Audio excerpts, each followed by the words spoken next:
రాహుల్ గాంధీ రాజ్యాంగాన్ని పట్టుకుని అవమానిస్తున్నారని అన్నారు కేంద్ర మంత్రి కిషన్ రెడ్డి. రాహుల్ గాంధీకి రాజ్యాంగం స్ఫూర్తి అర్థం కాదన్నారు.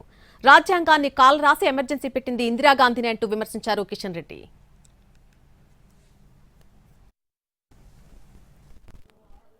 కాంగ్రెస్ పార్టీ నాయకుడు రాహుల్ గాంధీ ఉదయం లేస్తే సాయంకాలం వరకు మరి కాన్స్టిట్యూషన్ పుస్తకాన్ని పట్టుకొని దాన్ని అవమానం చేస్తూ ఉన్నాడు తప్ప కనీసము రాజ్యాంగాన్ని చదివిన పాపాన పోలేదు.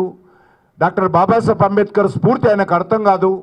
ఏ రకంగా రాజ్యాంగాన్ని కాంగ్రెస్ పార్టీ నెహ్రూ హయాంలో వాళ్ళ కుటుంబ హయాంలో ఏ రకంగా అవహేళన చేశారో, అవమానం చేశారో, రాజ్యాంగ హక్కులను పౌర హక్కులను ఏ రకంగా ఈ దేశంలో అణిచివేశారో రాహుల్ గాంధీకి అర్థం కాదు.